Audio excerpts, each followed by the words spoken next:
Hey folks, so the aquarium is nearly finished. I had a very important component to install this week. We're going to take a look at the filter that runs this big tank. Coming right up.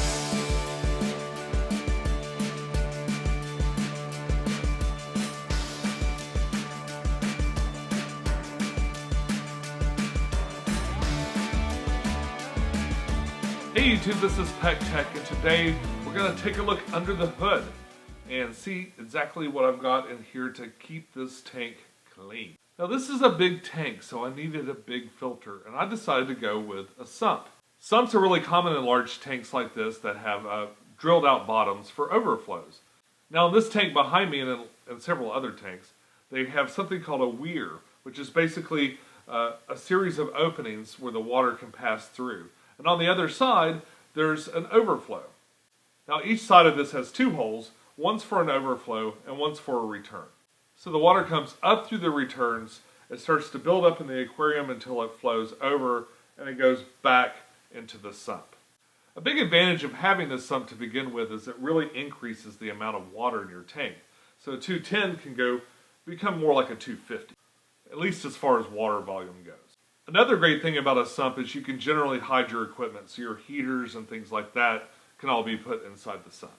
Now there are lots of options for sumps, and a lot of the ones I saw were kind of these acrylic fabrications or aquariums that you could DIY into a sump and by putting little compartments in there.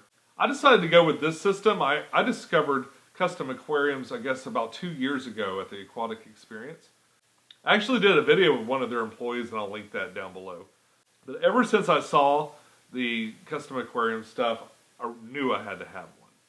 Now, Custom Aquariums have the entire package. You could buy an entire aquarium, stand, hood, filter, everything you want if you want.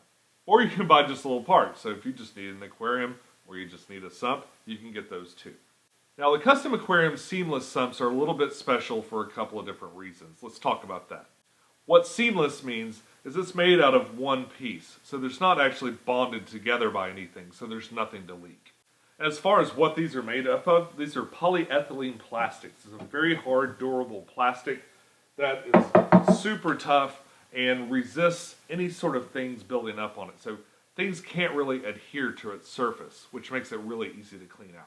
Now the way their seamless sumps work is they come in these kind of three basic components. You've got sort of a sock tub, and what happens is the water comes out of the aquarium through the overflow. It goes into the sock, which removes any thick material. This tank has two overflows, so I actually have two socks on this, but you could possibly combine those into one.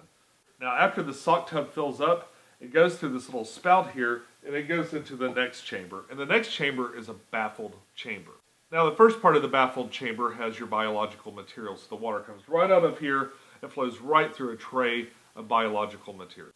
After that, it kind of flows through this little V-shaped thing that is the baffle. The baffle basically keeps the water level at a certain level so that the biological material will always be wet. It also keeps it at a nice level if you want to install a heater in the next chamber.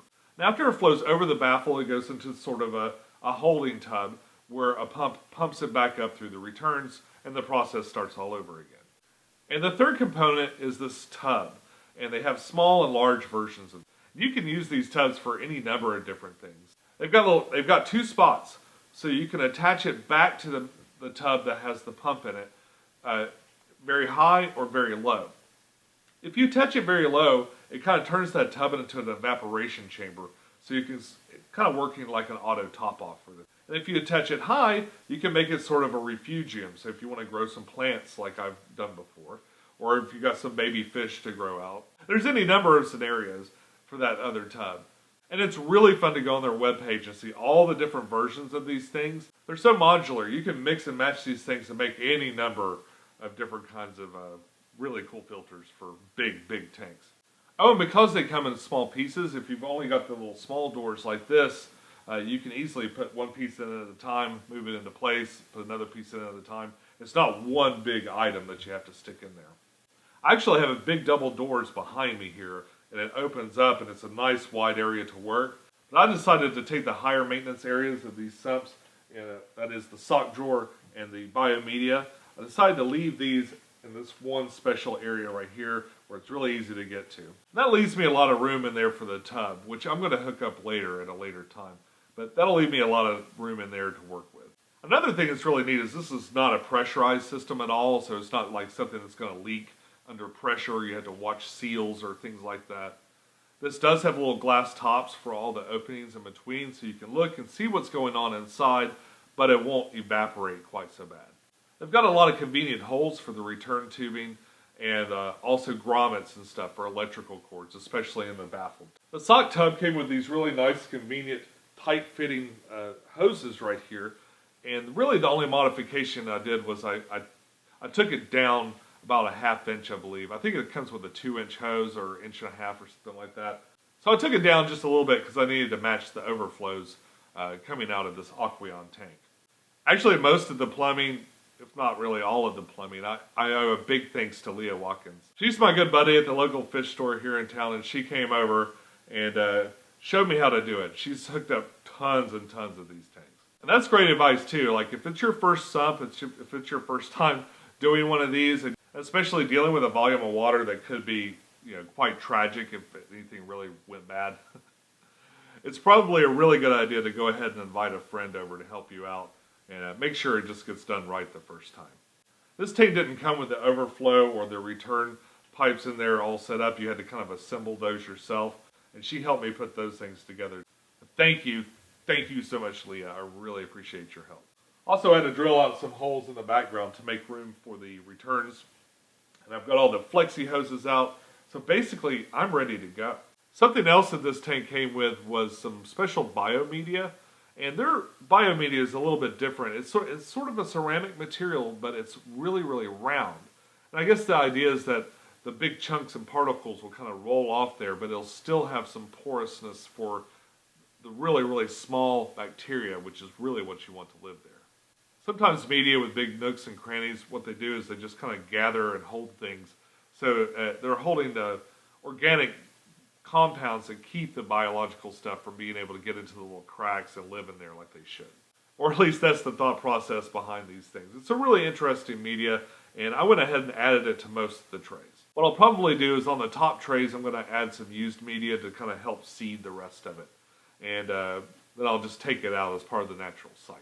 Lights for this thing will be coming literally at Christmas. So I'll probably do an after Christmas video to like really finish it out.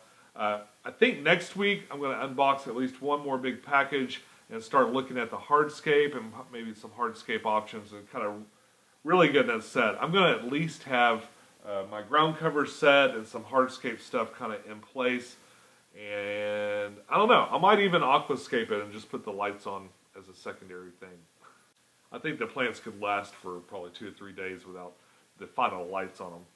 So I'm not positive what's happening next week, but I do have at least one special surprise unboxing for this. I've got a My Aquarium box to open for you guys. I've got a plant pack from H2O Plants to open for you guys. Be a few unboxings next week. Folks, that's all I got for you today. I'm so excited to finally get this thing up and running. Until next time, follow your bliss. Keep a clean tank. Try out a Sump. I'll see you soon. Bye-bye.